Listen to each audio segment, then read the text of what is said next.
The city felt alive that night in 2008. Skyscraper lights reflected off glass as if nothing could break. But inside silent rooms, analysts were shutting down screens in a hurry. Numbers were evaporating. Funds that were supposedly untouchable were collapsing in minutes. And while the media repeated that the system is solid, the system's own engineers were seeing the opposite. The structure was caving in from within, and no one wanted to admit it. It was a collapse without an explosion. A muffled sound, like beams cracking before the building gives way. And what if I told you that feeling, the sense of a giant organism pretending it is still breathing, is back? That the same signals are scattered across the present, just masked by technology, narratives, and numbers that sound too sophisticated to question? You've been told for years that 2008 will never happen again. The promise was simple: stricter rules, better capitalized banks, tighter supervision. Reality, however, is different. Nothing was actually dismantled. It was simply pushed into darker places. No one says this out loud, but this video exposes exactly that. The trap that destroyed the financial world a little over a decade ago was never closed. On the contrary, it was expanded, reinforced, and buried under layers of complexity you only notice once you're already inside it. And this trap defines the price of your rent, the fragility of your job, and the trajectory of your financial future, even if you've never heard the acronyms that trigger everything. CDOs, CDS, swaps, hybrid structures, repackaged securities made to look safe when they aren't. Now go back with me. Before it collapsed, the 2008 system was built on an old trick, turning risk into a product, and selling that product as safety. Decades before the crisis, this was already being tested. Banks realized they didn't make money waiting. They made money packaging promises. Average mortgage became premium securities. Sketchy corporate debts received high ratings. It was like painting a mold-infested wall with glossy coating and calling it renovation. The first version of this logic emerged in the 1980s. A handful of operators realized the profit lived in the gap between reality and classification.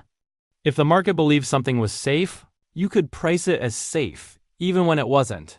And when everything collapsed, the bill always belonged to someone else. That wasn't bad luck. It was a method.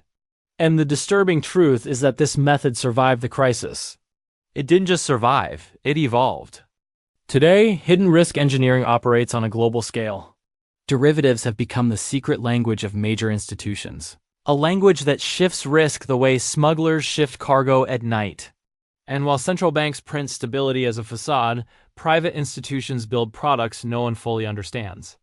Products that, when they crack, don't break a company, they break continents. Still, most people believe that if it were dangerous, someone would warn us. Do you really believe that? Tell me in the comments, when was the first time you realized the system wasn't a solid? It was just silent. Because the next part dives straight into the point where the consensus falls apart. The hidden mechanism that made 2008 happen, and that is still operating now, with less oversight and a bigger appetite for risk. After 2008, the official message was simple: never again. But while politicians repeated that phrase into microphones, a different truth was being built behind closed-door meetings. Far from the cameras, banks decided they couldn't survive without the very logic that almost killed them. They needed the same machine, just bigger, more opaque, and renamed enough times to hide the burning smell. The original mechanism was straightforward: turn scattered risk into concentrated profit. The modern version is more sophisticated, but the core is identical. In the years leading up to 2008, traders packaged questionable mortgages and stamped them AAA. Today, the raw material has changed. Derivatives on top of derivatives. Securities that bet not on the asset itself, but on the behavior of the risk. It's like betting on the shadow of a coin before the coin even hits the floor. And no one sees what's actually behind it. Major institutions discovered that if they stacked enough layers of complexity, they could turn any danger into something sellable. Risk became raw material. Panic became opportunity. And the system's fragility became fuel for instant profit. The irony: the oversight meant to stop this has become dependent on the very banks it's supposed to monitor. Regulators stare at reports written by the same people who profit from ambiguity. And those reports are highly technical works of fiction, designed to impress and confuse at the same time. Meanwhile, derivatives grow like underground roots. They don't appear on the surface, but they hold up the system's weight until the day they don't. Today, trillions are tied up in instruments that work only because no one asks the real question. What happens if everyone tries to unwind the same position at the same time? It's the same dilemma as 2008, but inflated.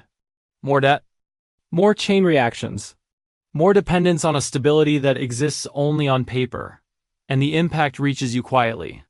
When institutions overdose on risk, banks pull back on credit. When banks pull back, companies cut jobs. When companies cut, wages stagnate, while the cost of living keeps rising, pushed by speculation that never stops. You don't see the derivative pulling the string, but you feel the effect. Rent rising, pay shrinking.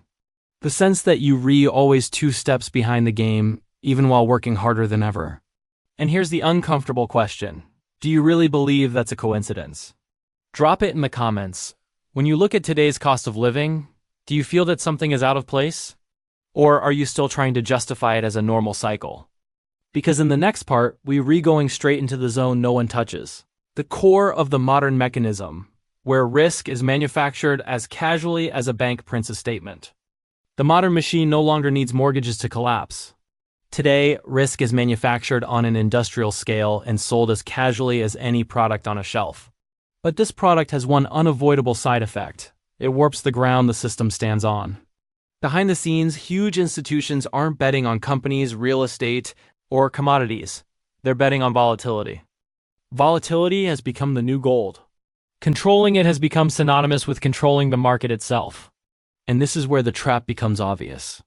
Derivatives that were supposed to protect against risk now create risk. Swaps meant to stabilize prices now push them in artificial directions.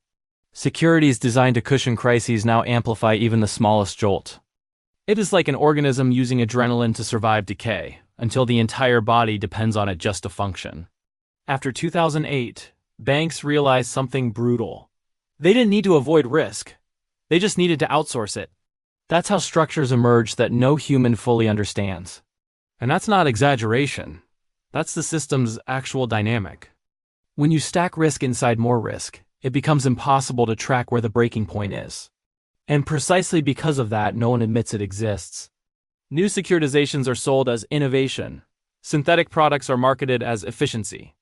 Algorithmic risk models are praised as precision. But all of it comes from the same root, turning fragility into instant profit. Today, financial giants profit from positions that only make sense as long as the entire market behaves predictably. And if one variable moves out of place, the chain reaction is automatic. Brutal, silent, total. You feel it in the most mundane details.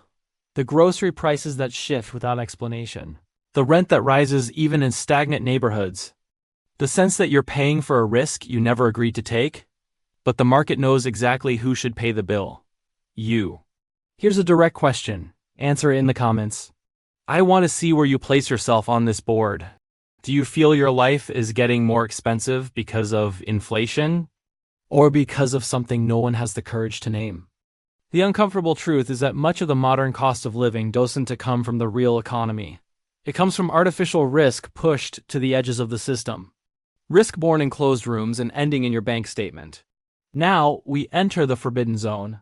The invisible consequences, the ones no official report describes, but that shape the fate of entire nations. There's a reason no one talks about the invisible consequences. They don't show up in the charts governments display, nor in the rehearsed statements of central bank presidents. They show up in the cracks always before the collapse. When risk gets pushed away from its origin, it doesn't disappear. It accumulates. And silently it creates pressure pockets that only become visible when it's already too late. Modern bubbles don't look like bubbles. They don't inflate in obvious ways. They hide behind abundant liquidity, behind glowing reports, behind speeches repeating strong fundamentals.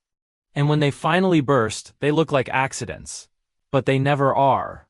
Every year since 2008, the system has leaned even harder on the very thing that almost destroyed it. Leverage embedded in contracts no one reads to the end. Debt financing more debt. Collateral that exists only on paper. And accounting stability that works like makeup. Behind it all, institutions bet that the world wants to change too fast and that no one will pull the wrong thread. But the world always changes too fast. And someone always pulls the thread. When one of these structures gives way, the reaction is predictable. Liquidity vanishes, banks freeze, credit evaporates. Nothing explodes, but everything shuts off. It's the kind of collapse that doesn't need smoke to be devastating. Meanwhile, the public tries to understand why everything gets more expensive when no crisis has happened. Have you noticed that? That feeling the world is more fragile than it looks, but no one will admit it?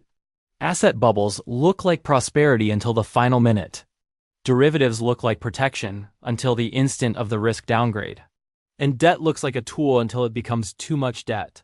When these consequences accumulate long enough, something worse than the crisis appears: the erosion of trust. It's slow, almost invisible, but it destroys civilizations. First, markets stop trusting each other. Then governments stop trusting their own numbers. Finally, ordinary people stop trusting everything: the currency, the institutions, the narratives. That's when the system trembles. Not because the debt is large, but because the belief it will be repaid starts to disappear. And that's the stage we're in again. A world dependent on instruments no one understands, on debts that will never be settled, and on stability propped up by the hope that no one touches the wound. But someone will. And when that happens, we'll see what actually survived the lessons of 2008. If anything survived besides the ability to hide better. In the silence where collapses begin, there is a pattern that never changes. It doesn't matter the decade, the country, the technology, or the type of asset.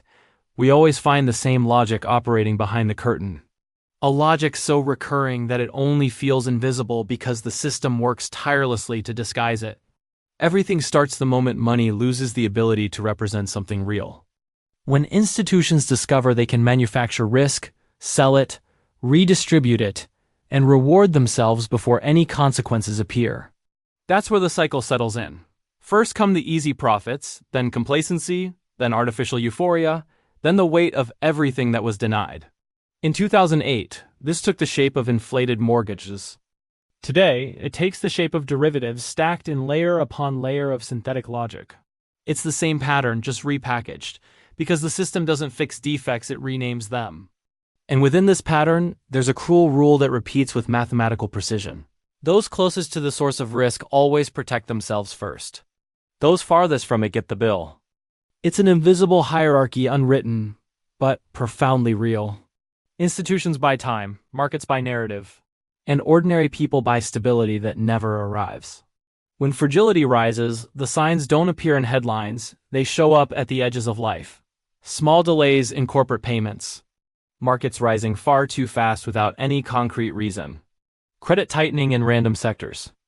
A vague sense that everything has become more expensive and more fragile at the same time. It's at this stage that the system usually whispers its most uncomfortable truth. It wasn't built to be safe. It was built to keep running, even if it has to burn whoever stands farthest from the center. And here comes the question you've never heard asked this directly, but now have no choice but to confront. Which side of this chain are you on? It's not about wealth. It's about proximity to issuance, to the origin of decisions, to the ability to push risk onto someone else before it matures. Most people stand at the far end of the chain, absorbing the impact without ever having played the game. And I want you to tell me honestly, do you feel closer to protection or closer to the bill? Drop it in the comments because that answer reveals more about the system than any official statement ever will.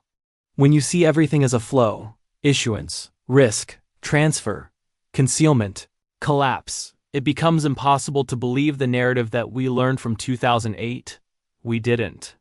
We simply refined the process of denying reality for longer. And it's in that denial that the system finds both its strength and its downfall. It depends on illusion to operate, but that same illusion makes it inevitably fragile. What's left now is to see what truly exists behind the shiny numbers, the optimistic reports, and the artificial calm they try to sell as stability. At the end of this entire architecture, one truth stands without asking for permission. The system never abandoned the mechanism that destroyed it in 2008. It simply hid it better. The gloss changed, the names changed, the packaging became more sophisticated, but the internal logic remained identical. Fragility concentrated at the top, consequences distributed at the bottom. When you look at the full picture, the discomfort is unavoidable. Derivatives stacked like layers of unstable ground. Institutions betting on the very risk they create. Governments promising stability while depending on instability to justify intervention. Markets celebrating profits that only exist as long as no one questions where they came from. It's the repetition of a pattern as old as credit itself. When a structure becomes too complex to be understood, it becomes perfect for hiding collapses until the day they grow too large to hide. And at that exact point, you see something no one likes to admit: there is no safe distance. Everyone is tied to the same wires. Risk manufactured in closed rooms crosses borders, enters currencies, flows into companies, infects prices, and lands on your cost of living. You didn't choose to participate in this, but you're in it, whether you want to be or not. Eras change. Technologies evolve. The language of reports becomes more sophisticated, but the eternal pattern never fails.